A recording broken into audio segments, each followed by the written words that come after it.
अस्सलामुअलैकुम दोस्तों की हाल है ठीक ठाक हो। अच्छा जी अज जी गल करनी है तुसा किसी बंदे ने सोचा भी नहीं होना कि इंज भी हो सकता है। जी असा अपनी जाती चक्की लाइए भाजी आटे वाली है। उस तो बाद असी मिर्चा पीनिया चौल शौल पीने पिछे असा मुंजी भी लाई है।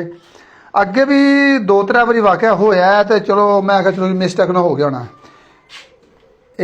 इतों असीं जो दाने पाने ना तो इतने साड़ी जगह ना जाली लगी होंगी है। देखो जाली लगी होंगी है इतों जी शायद कोई मकसद कचरा कुचरा वैसे फस जाता है।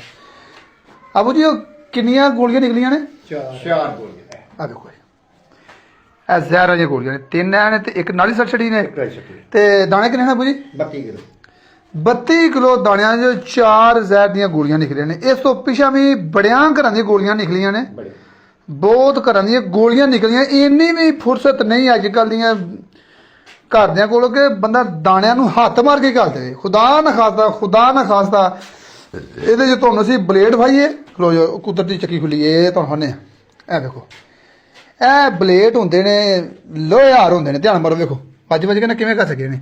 ਤੇ ਇਹ ਵੇਖੋ ਮਖਨਤੀ ਸੇ ਹੁੰਦਾ ਇਹਦੇ ਚ ਚਲੋ ਕੇਲੇ ਛਿਲ ਹੋਵੇ ਤੇ ਲੋਹਾ ਹੋਵੇ ਉਹ ਤੇ ਲੈਂਦਾ ਫਾੜੇ। ਇਹ ਤੁਹਾਨੂੰ ਹਨਾ ਇਹ ਵੇਖੋ ਨਾ ਐਵੇਂ ਮੈਂ ਜਿਵੇਂ ਲੋਹਾ ਇਹ ਤੇ ਇਹ ਫੜ ਲੈਂਦਾ। ਹੁਣ ਜ਼ਹਿਰ ਦੀਆਂ ਗੋਲੀਆਂ ਕੌਣ ਫੜੇਗਾ ਦੱਸੋ ਮੈਨੂੰ?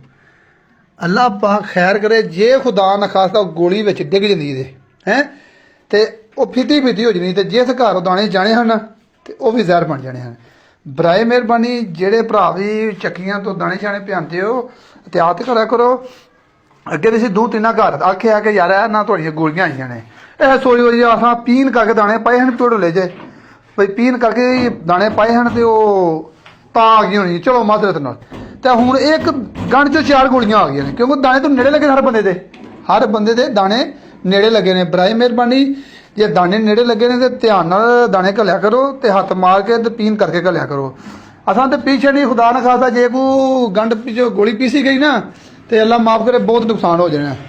सारे भरा अपने अपने घर सारे नूं आखो कि हुण क्योंकि अगों नवीं कणक आउण वाली है पुरानी कणक तो मुक गई है तो जिन्हें घर को दो कोई 2 मन ने 4 मन ने 5 मन ने गोलियां थले ही होंदियां ने। तो त्याग करो तुहाडी मेहरबानी। अस्सलाम वालेकुम जी।